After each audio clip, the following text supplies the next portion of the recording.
할렐루야, 복음충만교회 서재영 목사입니다. 오늘 저는 본문 고린도전서 2장 7절을 중심으로 만세전에 감추어진 지혜라는 제목으로 말씀을 증거하고자 합니다. 먼저 말씀을 읽도록 하겠습니다. 오직 비밀한 가운데 있는 하나님의 지혜를 말하는 것이니 곧 감추었던 것인데 하나님이 우리의 영광을 위하사 만세전에 미리 정하신 것이라. 고린도전서 2장 7절. 인생에 우연이 있습니까? 우주가 우연히 만들어졌습니까? 요하네스 케플러는 독일의 유명한 천문학자입니다. 어느 날 우주가 저절로 만들어졌다고 주장하는 불신자에게 자신이 만든 태양계 모형을 보여주면서 이렇게 말했다 합니다. 이 모형은 어저께 밤에만 해도 이 실험실에 없었는데 오늘 아침에 내가 실험실 문을 열고 들어와 보니 책상 위에 있었습니다. 이 모형은 저절로 우연히 만들어진 게 분명합니다. 그가 기가 막힌 표정으로 말했습니다. 아니, 당신 제 정신입니까? 어떻게 이렇게 정교하게 만들어진 모형이 저절로 만들어졌다고 주장하십니까? 그러자 케플러는 정색을 하고 말했습니다. 당신은 며칠 전에 저에게 우주가 저절로 우연히 만들어졌다고 주장하지 않았습니까? 이 태양계 모형이 저절로 우연히 만들어졌다고 내가 말해도 믿지 못하면서 어떻게 당신은 이 모형보다 훨씬 복잡한 우주는 저절로 어떻게 우연히 만들어졌다고 주장하십니까? 라고 말했다는 이야기가 있습니다. 여러분, 하나님이 온 세상을 만드셨습니다. 사람도 만드셨습니다. 우연히 사람이 만들어진 것이 아닙니다. 그런데 어찌 인생에 우연이 있겠습니까? 특히 하나님이 죄에서 구원하기로 예정한 모든 사람이 저절로 우연히 구원을 받는 경우는 없습니다. 그 말씀이 바로 고린도전서 2장 7절의 말씀입니다. 오직 비밀한 가운데 있는 하나님의 지혜를 말하는 것이니 곧 감추어졌던 것인데 하나님이 우리의 영광을 위하여 만세전에 미리 정하신 것이라고 기록하십니다. 하나님께서는 한 사람을 구원하려고 그 사람을 어떻게 구원할까 하고 비밀스러운 지혜, 곧 하나님의 지혜를 오랜 세월 전에 성경은 이것을 만세전이라고 before time began 이라고 표현하는데 우리의 영광을 위하여 하나님께서 미리 예정하셨습니다.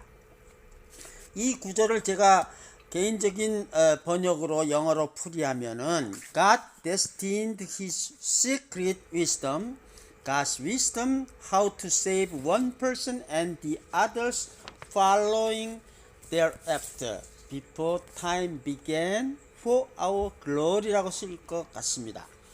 나만 장군 이야기에서 하나님이 만세전에 구원하려고 미리 예정했던 한 사람은 과연 누구일까요?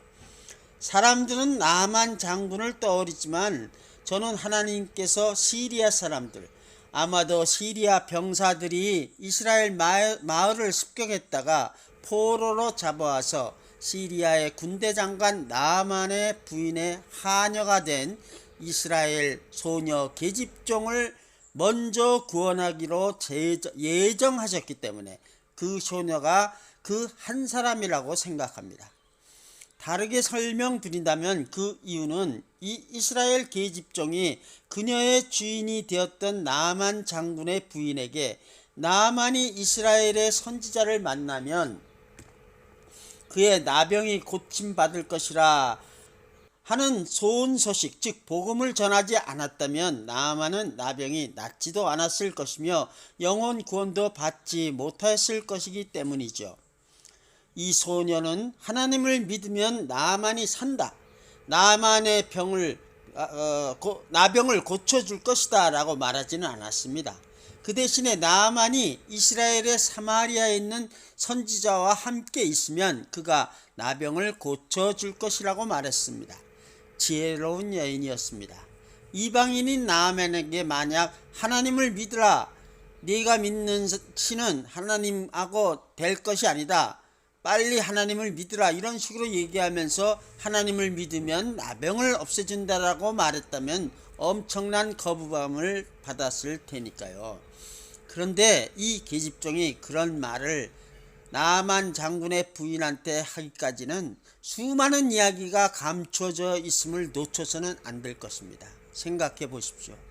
이 소녀는 분명히 이스라엘의 변두리 지방에 있는 인구 몇 명 안 되는 작은 마을에서 부모와 오빠와 함께 평화롭게 살고 있었을 것입니다. 그런데 어느 날 새벽에 마른 하늘에 날벼락이 떨어졌습니다. 농사일에 피곤한 사람들이 모두 골아떨어져 잠자는 새벽 그 미명에 시리아 병사들이, 소녀는 그래서 계집종의 신분이 되었지만 그래도 나만 장군 부인의 하녀가 되었으니 종들 중에서는 그나마 대접받는 종이 된 셈이지요.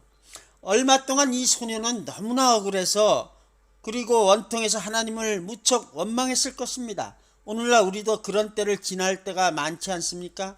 그때 우리도 이렇게 외치지 않습니까? 하나님이 정말 살아계신다면 어떻게 이렇게 저에게 이런 일을 만들어 주십니까? 어떻게 이런 일이 일어납니까? 성도 여러분은 지금 이 소녀의 마음의 상처가 얼마나 컸을지 이해할 수 있습니까? 소녀는 기회만 있으면 병사들에게 잔인하게 복수하고 싶어서 이를 부두둑 갈았을 것입니다. 혹시 지금 여러분들 중에 이런 상처로 고통받는 사람이 있습니까? 여러분, 한국 속담에 야단치는 시어머니보다 말리는 시누이가 더 밉다라는 속담이 있습니다. 부모와 오빠의 원수보다 그런 일을 묵인한 나만 장군이 더 미웠을 것입니다. 혹시 여러분 중에 아무도 미워하지 않겠다고 생각하는 사람이 있다면 그것은 어떤 사람을 미워하고 있다는 증거이니 그 마음을 없애달라고 하나님께 기도하십시오. 그런데 원수를 미워하는 마음과 복수하겠다는 마음으로 상처받고 있지는 않았습니다. 어떻게 알았냐고요? 그 소녀가 나아만 장군의 부인에게 나병을 고침받을 수 있는 방법을 말했다는 것이 그 반증입니다. 그녀는 더 이상 자신의 불행을 되새김하면서 살지 않고 새로운 삶을 살기로 결정했던 것입니다. 원수로 인한 상처의 무게로 바다 밑바닥까지 마음이 짓눌렸지만 하나님께서 자신에게 베푸신 여러 은혜를 깨달아 그 은혜의 힘으로 깊은 물속에서 솟아오를 수 있게 되었기 때문입니다. 소녀는 은혜받은 사람의 삶을 살기 시작했습니다. 그것이 바로 하나님께서 구원하신 사람의 삶이지요. 그리고 하나님은 구원한 사람을 통해서 또 다른 사람들을 구원하십니다. 나아만이 구원받게 된 것이지요. 그리고 나아만 때문에 나아만과 같이 엘리사를 만났던 나아만의 종들도 구원받았고, 나아만의 아내도 구원받았고, 나아만 집의 모든 사람들이 다 구원받았습니다. 모두 이 계집종의 구원으로부터 시작한 것 아닙니까? 그 계집종 한 사람의 구원을 하나님은 계집종이 나아만 부인에게 복음을 전하기 바로 하루 전에 계획하신 것이 아닙니다. 만세 전에, 즉 before time began, 즉 만물을 창조하시고 시간이 우리에게 주어진 그때, 그 시간이 시작하기도 직전, 그 시간이 시작하기도 전에 이미 그 계집종의 구원도 하나님은 미리 예정해 놓고 있었던 것입니다. 그렇게 자비하신 그 자비를 모든 사람에게 베푸시는 은혜의 하나님이 바로 우리가 믿는 하나님 아닙니까? 은혜란 값없이 주는 선물입니다. 공짜로 주시는 것이 은혜입니다. 우리가 뭘 잘했다고 상으로 주시는 것이 아닙니다. 혹시 아직도 그 은혜로운 하나님의 초청을 거절하는 분이 있습니까? 왜 그러십니까? 안 믿는 사람에겐 미안한 말이지만 한마디 하겠습니다. 지옥 가려고 하나님의 초청장을 거절하십니까? 하나님이 아무것도 안 해도 용서해 주겠다. 그저 내 죄를 인정하고 회개하면 내 죄를 용서해 주겠다. 그래서 죄로부터 구원받아 영생을 천국에서 누리게 해주겠다는 천국 초청자를 아직도 거절하고 안 받으십니까? 도대체 무슨 이유입니까? 여러분, 바람이 가득 찬 구명용 고무보트를 손으로 꾹꾹 눌러서 바다 물속으로 완전히 잠기게 할 수 있습니까? 안 되죠. 아무리 힘이 센 사람이라도 안 됩니다.